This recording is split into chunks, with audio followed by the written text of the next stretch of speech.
വിദ്വേഷ പ്രസംഗവുമായി ഉത്തർപ്രദേശ് മുഖ്യമന്ത്രി യോഗി ആദിത്യനാഥ് വീണ്ടും മുസ്ലിം കുടുംബങ്ങൾക്കിടയിൽ താമസിക്കുന്ന ഹിന്ദുക്കൾ ഒട്ടും സുരക്ഷിതരല്ലെന്നാണ് യോഗിയുടെ കണ്ടെത്തൽ.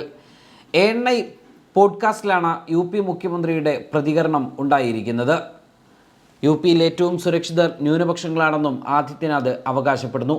100 ഹിന്ദു കുടുംബങ്ങൾക്കിടയിൽ താമസിക്കുന്ന ഒരു മുസ്ലിം കുടുംബം സുരക്ഷിതരാണ്. മതപരമായ കർമ്മങ്ങൾ ചെയ്യാനുള്ള സ്വാതന്ത്ര്യം അവർക്കുണ്ട്. എന്നാൽ 100 മുസ്ലിം കുടുംബങ്ങൾക്കിടയിൽ 50 ഹിന്ദു കുടുംബങ്ങൾ സുരക്ഷിതരാണോ? അല്ല. ബംഗ്ലാദേശ് ഇതിനൊരു ഉദാഹരണമാണ്. അതിനു മുൻപ് പാകിസ്ഥാനായിരുന്നു ഉദാഹരണമെന്നും യോഗി പറയുന്നു. കഴിഞ്ഞ വർഷം ആഗസ്റ്റിൽ ബംഗ്ലാദേശിൽ ഷെയ്ഖ് ഹസീനയുടെ നേതൃത്വത്തിലുള്ള സർക്കാർ വീണതിന് ശേഷം ഹിന്ദുക്കളെ ലക്ഷ്യം വെച്ചുള്ള ആക്രമണങ്ങൾ ഉണ്ടായിട്ടുണ്ടെന്നും യോഗി ആരോപിച്ചു. എന്നാൽ 2017 ശേഷം UPയിൽ കലാപമുണ്ടായിട്ടില്ലെന്നാണ് യോഗി ആദിത്യനാഥ് പറയുന്നത്. എല്ലാവരുടെയും സന്തോഷമാണ് താൻ ആഗ്രഹിക്കുന്നതെന്നും യോഗി അടിവരയിട്ട് പറയുന്നു.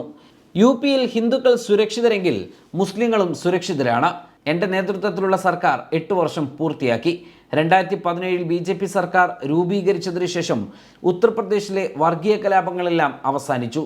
ഒരു യോഗി എന്ന നിലയിൽ താൻ എല്ലാവരുടെയും സന്തോഷമാണ് ആഗ്രഹിക്കുന്നത് എന്നും മുഖ്യമന്ത്രി പറഞ്ഞു. ഉത്തർപ്രദേശിൽ മുസ്ലിങ്ങളാണ് ഏറ്റവും സുരക്ഷിതർ. 2017 മുൻപ് UPയിൽ കലാപങ്ങളുണ്ടായിരുന്നെങ്കിൽ ഹിന്ദുവിൻ്റെ കടകൾ കത്തിച്ചിരുന്നുവെങ്കിൽ മുസ്ലിങ്ങളുടെ കടകളും കത്തുമായിരുന്നു. ഹിന്ദുവിൻ്റെ വീടുകൾ കത്തുന്നുണ്ടെങ്കിൽ മുസ്ലിങ്ങളുടെ വീടുകളും കത്തുമായിരുന്നു.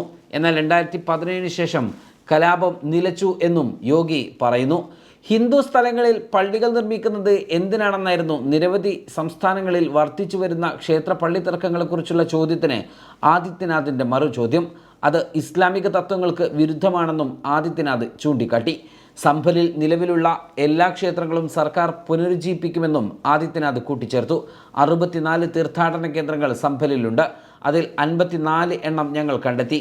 എന്തായാലും ശേഷിക്കുന്നത് ഞങ്ങൾ കണ്ടെത്തും. സംഭലിൽ എന്താണ് സംഭവിച്ചത് എന്ന് ഞങ്ങൾ ലോകത്തോട് പറയും എന്നും യോഗി കൂട്ടിച്ചേർത്തു. ന്യൂസ് ഡെസ്ക് സുപ്രഭാതം.